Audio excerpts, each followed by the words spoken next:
나무를 보지 말고 숲을 보라는 말이 있습니다. 우리가 산속에서 주위를 살피게 되면 가장 먼저 내 앞에 있는 나무들이 보입니다. 그런데 이렇게 내 앞에 있는 나무들만을 보게 되면요, 나무들이 이루고 있는 숲을 보지 못할 때가 있어요.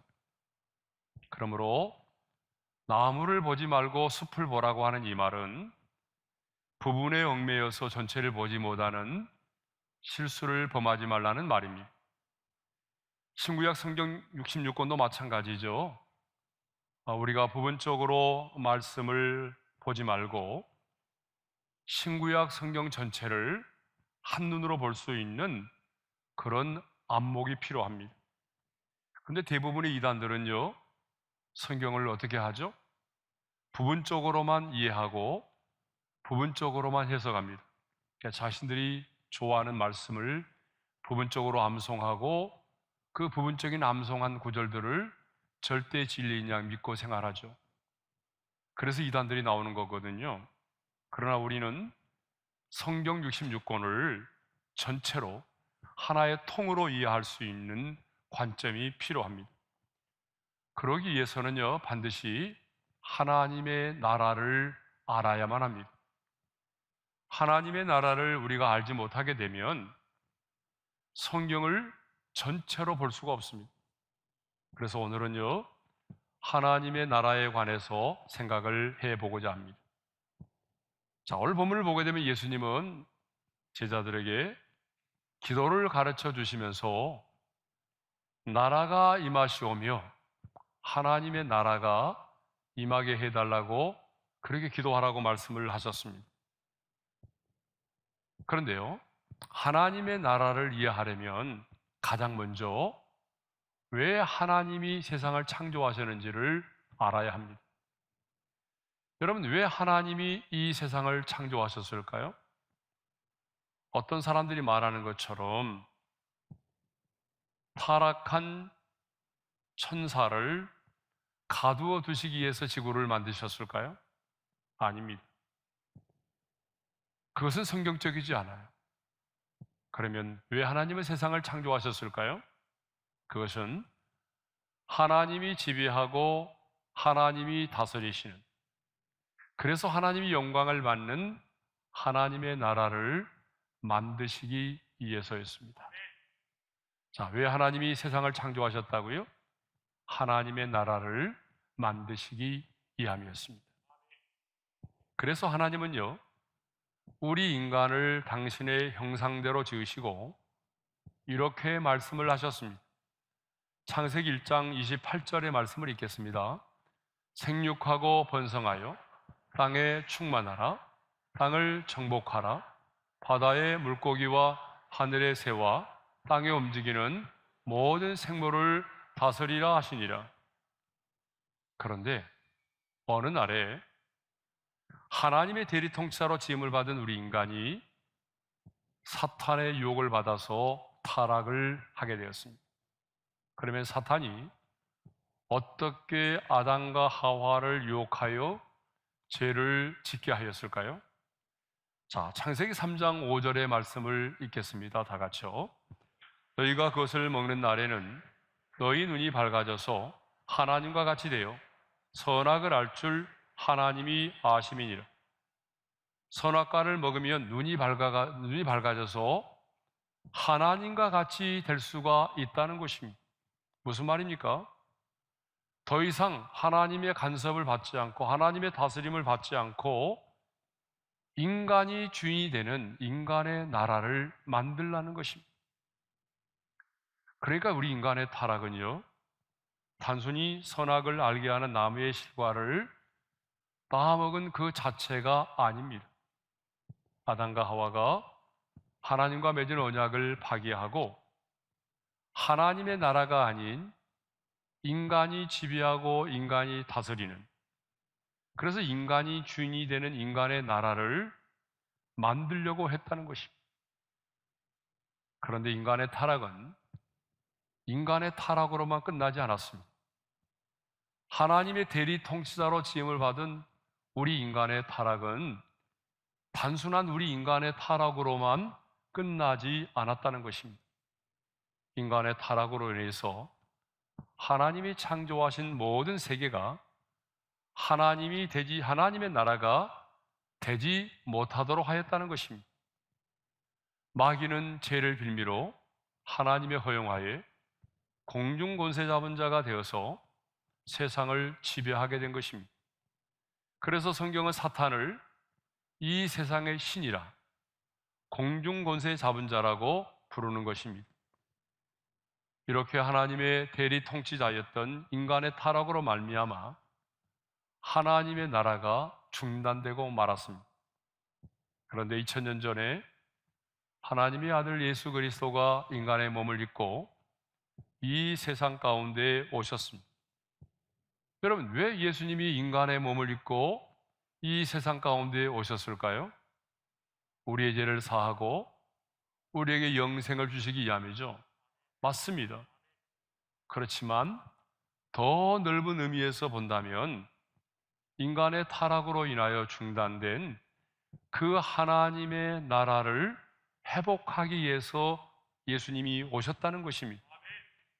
그래서 예수님은요, 메시아로서의 공생애를 시작하시면서 그 첫 번째 메시지가 뭐냐 그러면 하나님의 나라였습니다. 자, 마가복음 1장 15절의 말씀을 읽겠습니다. 때가 찼고 하나님의 나라가 가까이 왔으니 회개하고 복음을 믿으라.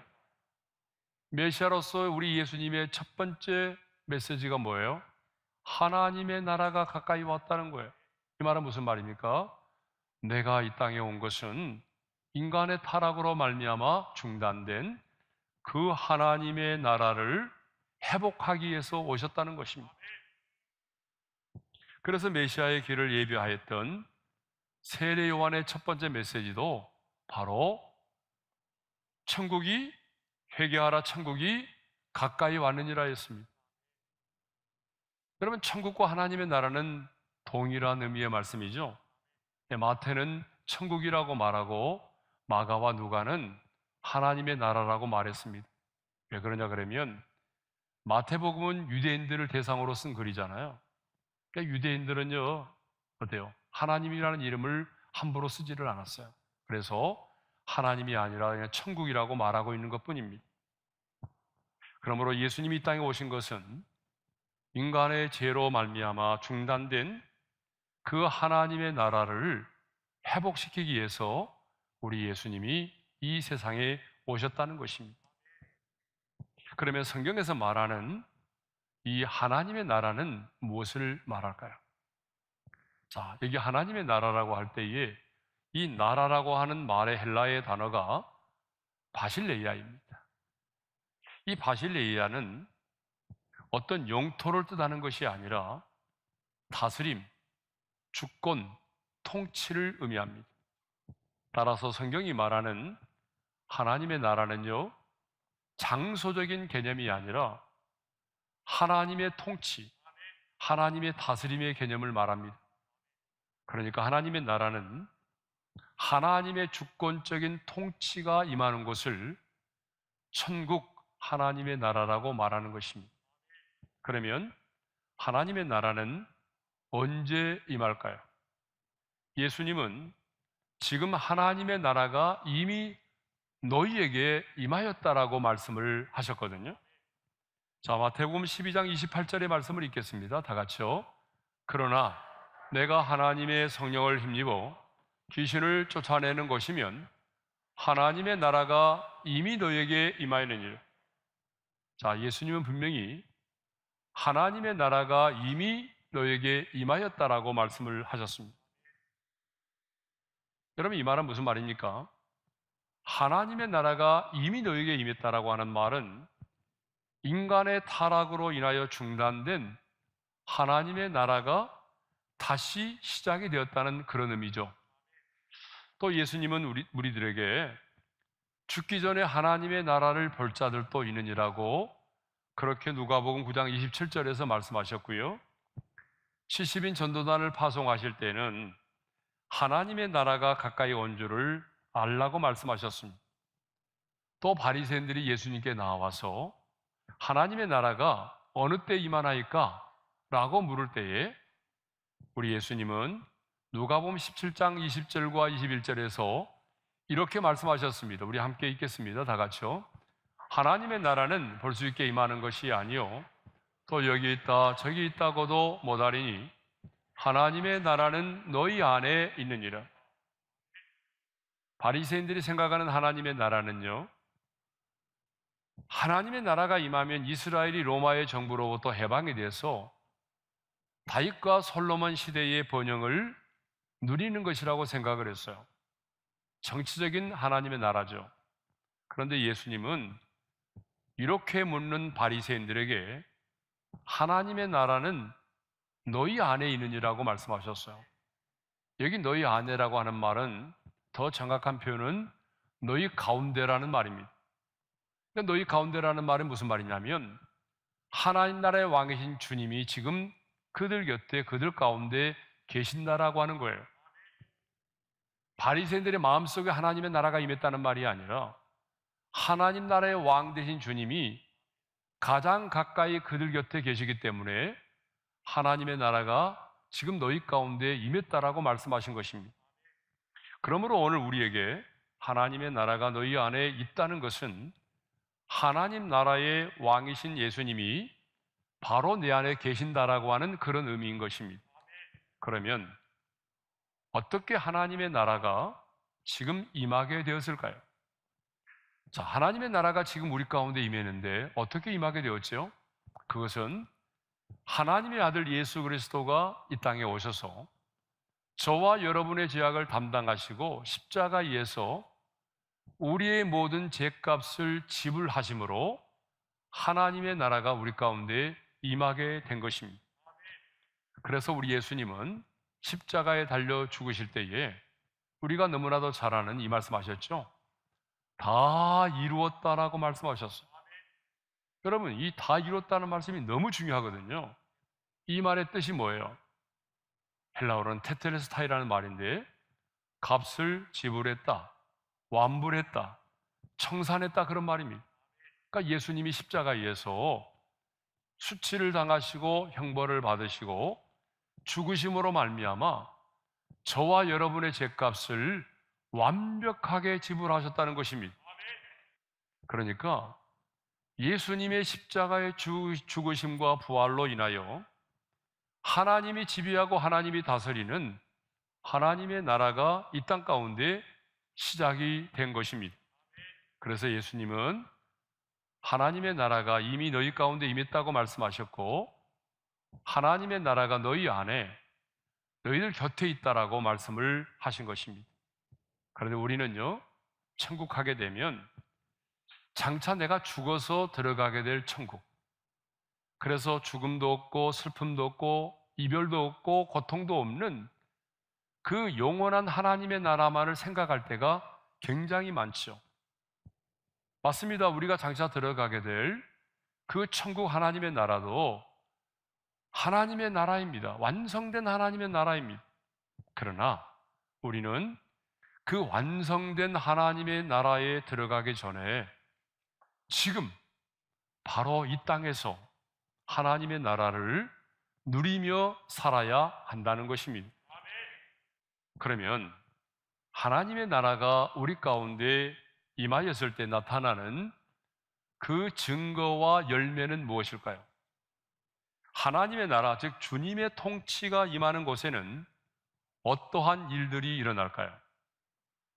하나님 나라의 증거와 열매 첫째는요, 의와 평강과 희락입니다. 자, 로마서 14장 17절의 말씀을 읽겠습니다. 다 같이요.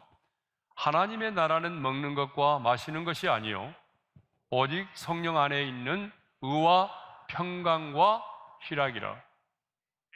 하나님의 나라는 먹고 마시는 것이 아니라고 말하고 있어요. 이 먹고 마시는 것이 아니다라고 하는 말은 하나님의 나라는 물질적인 형태의 그런 나라가 아니라는 거예요. 하나님의 나라는 오직 성령 안에서 이루어지는 영적인 나라라고 하는 것입니다. 그리고 오직 성령 안에서 이루어지는 하나님의 나라는 반드시 의와 평강과 희락이라고 하는 것입니다.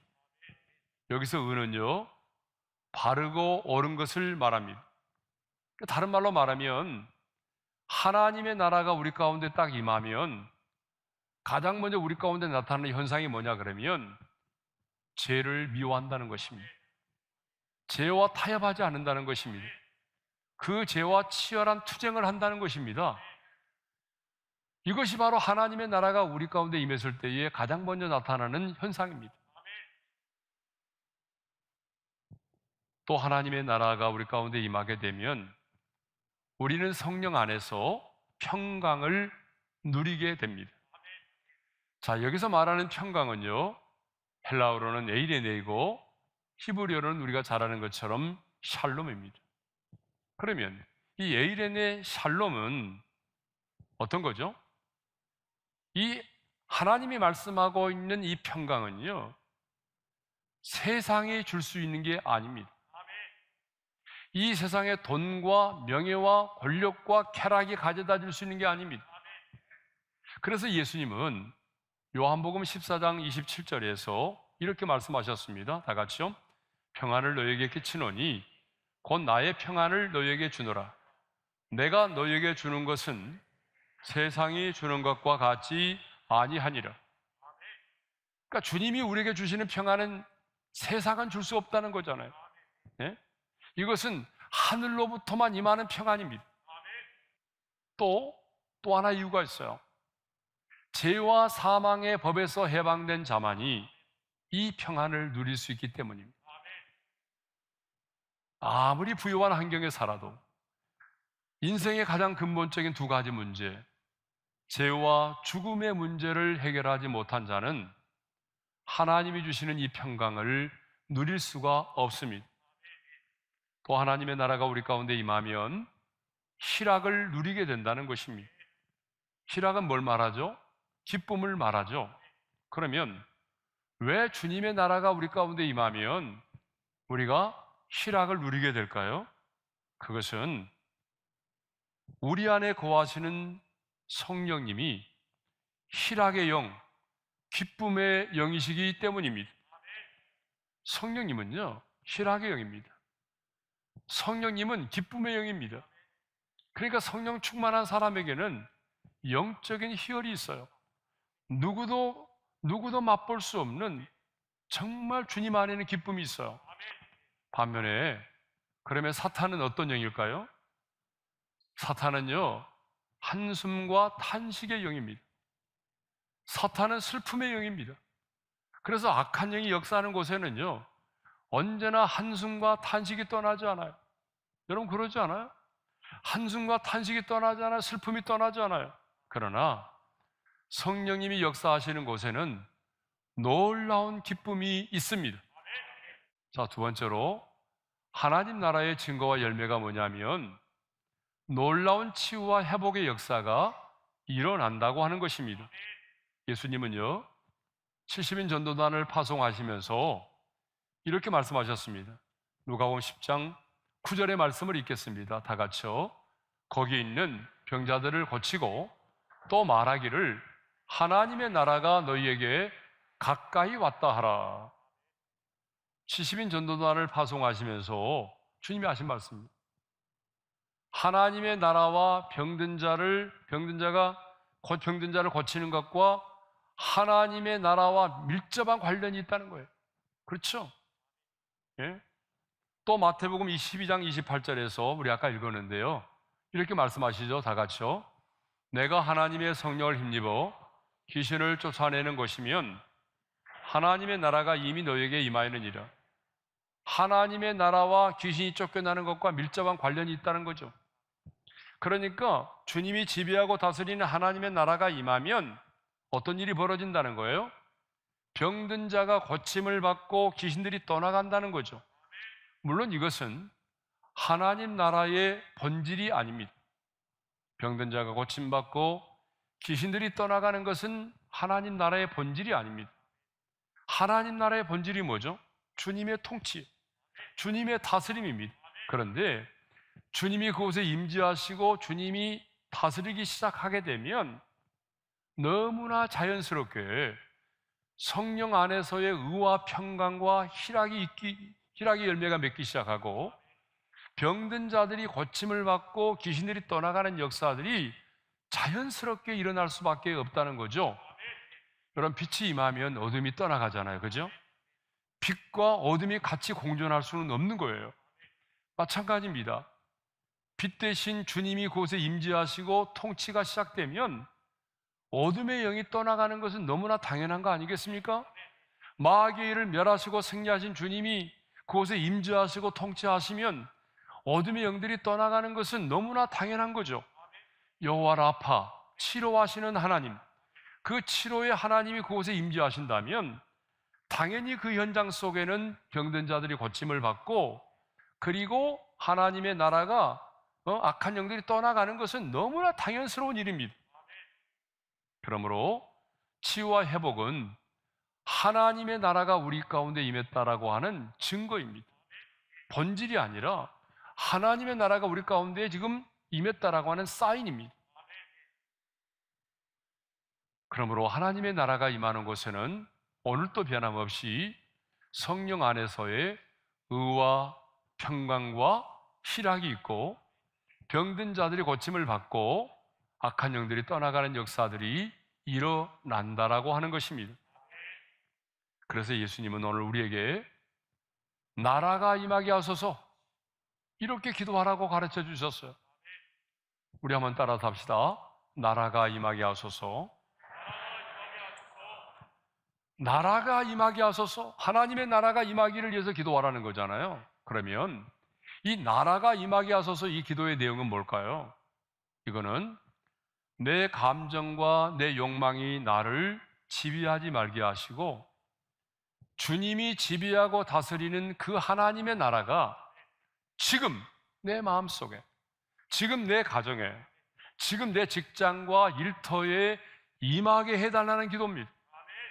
더 나아가 이 기도는요, 마라나타, 주 예수여 어서 오시옵소서의 기도를 포함하고 있어요. 왜냐하면 완성된 하나님의 나라가 주님의 재림으로 말미암아 이루어지기 때문에 그렇습니다. 중요한 것은 지금 이 땅에서 우리가 하나님의 나라를 누리며 살아야 한다는 것입니다. 그런데 안타깝게도 너무나 많은 하나님의 사람들이 하나님의 나라를 맛보고 누리며 사는 것이 아니라 이 세상의 사탄의 왕국을 경험하며 살아간다는 것입니다. 사탄의 왕국의 특징이 뭡니까? 미움과 살인과 탐욕과 분쟁과 음란과 거짓입니다. 당연히 하나님의 나라를 맛보고 누리며 살아야 되는데 하나님의 사람들이 하나님의 나라를 경험하지 못하고 사탄의 왕국을 경험하면서 살아가고 있다는 것입니다. 그런데 우리는 왜 하나님의 사람임에도 불구하고 왕 되신 주님이 분명히 우리 안에 계심에도 불구하고 하나님 나라의 증거와 열매들이 없을까요? 왜 우리에게는 이런 하나님 나라의 이런 증거와 열매들이 나타나지 않을까요? 그것은 성령의 충만을 받지 않았습니다. 내가 성령의 충만을 받지 않고 내가 알고 있는 전통과 신학적인 지식과 경험으로 성령의 역사를 스스로 제한하고 있기 때문에 그렇습니다. 오늘 본문을 보십시오. 예수님은 분명히 내가 하나님의 성령을 힘입어 귀신을 쫓아내는 것이면 하나님의 나라가 너에게 임하느니라고 말씀하셨습니다. 사도 바울도 하나님의 나라는 오직 성령 안에 있는 의와 평강과 희락이라고 말씀하셨습니다. 공통점이 무엇입니까? 바로 성령을 힘입어 오직 성령 안에 있는 이런 표현이잖아요. 그러니까 예수님 자신도 성령을 힘입어서 귀신을 내쫓으셨다고 말씀하고 있습니다. 사도 바울도 오직 성령 안에서만 의와 평강과 희락을 누릴 수 있다라고 말씀하고 있습니다. 그렇다면 여러분 우리가 그 하나님의 나라를 맛보고 경험하며 누리며 살기 위해서는 어떻게 해야 됩니까? 성령의 충만을 받아야만 하는 것입니다. 아무리 신앙생활을 오래 해도 성령의 충만을 받지 못하고 그렇게 살아가다 보니까 하나님의 나라를 맛보지 못하고 하나님의 나라를 경험하지 못하며 살아가고 있는 것입니다. 그러므로 여러분 하나님의 나라를 맛보며 하나님의 나라를 누리며 살아가려면 매일매일 성령의 충만을 받아야 될 줄로 믿습니다. 그리고 하나님의 나라가 내 심령 속에, 내 가정 가운데, 일터 가운데 임하기를 위해서 기도해야 됩니다. 주님은 저와 여러분이 지금 이 땅에서 하나님의 나라를 풍성하게 맛보고 경험하며 살기를 원하십니다. 왜냐하면 이 땅에서 하나님의 나라를 맛보고 경험하는 자가 이후에 하나님의 나라, 영원한 하나님의 나라에서 그 하나님의 나라를 누리며 살 수 있기 때문에 그렇습니다.